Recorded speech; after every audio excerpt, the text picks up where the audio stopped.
I'm here with Gaten Matarazzo from Stranger Things. Gaten, thanks so much for joining me. Thank you for having me. I am so excited. I saw you on the field in batting practice with a bunch of the players. It looks like you were having an amazing time. I was. I got to meet a bunch of them. It was great. Yeah, and you grew up a Mets fan, right? I did.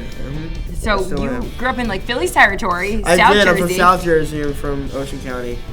And everyone at my school is a Phillies fan. You're the smart one. Yeah, I'm the smart one. My dad and my grandfather, they're all from up North Jersey. Cool. And that's definitely Mets territory. But when they moved down, I just grew up Mets fan. Yeah. Awesome. Well, let's talk a little bit of Mets and Stranger Things. Okay, so you play Dustin on the show. If you could swap yourself out and put any Mets player, current, past, in to play Dustin instead of you, who would it be? I'm saying Todd Frazier. Yeah? Why? Yeah. Well, first of all, we're from the same county. Love that. So that's we got like a connection there. But I've met him several times, and he just seems like a total goofball. It's awesome. That's awesome. Like, I'm a goofball, so it's great. He seems super like happy-go-lucky type really personality. Is, yeah, he's so cool. He is. Yeah, so I think you gotta have kind of a jokester vibe to play that part. Yeah. And a lot of times, like, you'll see athletes and like when they're on the field, they're just like totally in the zone. And, like, so it's top. But the minute like he like puts the bat down, he's like joking around. He's having a good time. That's what's cool. That's what you notice. Okay, so this might be the same answer then. But who would you say your favorite current Mets player is? Frazier. I mean, you gotta represent. Yeah, just because from the same county, you know. Yeah. What about all time? Is it still Frazier? All time. When I was younger, I was a huge David Wright fan. Yeah, that was the captain. He was my favorite growing up, and then when I first started acting, I really didn't focus on sports a lot. Now that I'm getting back into it, and right now it's Frazier. All right, I love that. So talk about when you were growing up. You were born in 2002. I was. You were born in 2002. Now, so I'm still growing up. Still growing up, and starring in a show that takes place in the 80s. Yeah. What is that like?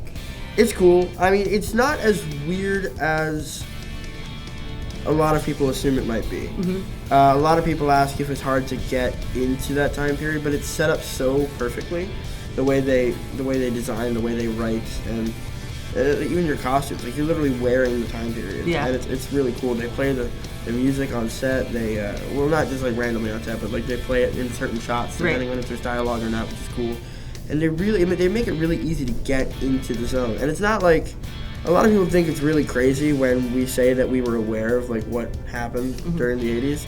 I mean, I always tell them it's not the 1880s. Right. Like, there's movies and there's music. Wasn't that long ago. Yeah, and my parents grew up in that time. My dad was just a little bit older than my character in 85, which is when season 3 takes place.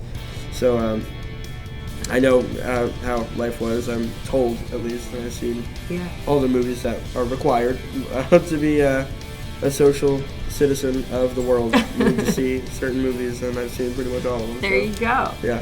So I know that fans would be really, really devastated if anything ever happened to Dustin. Yes, that's fun. Yes. That's Is he okay after going through the upside down when he was in the tunnels in season 2? Is he going to be okay?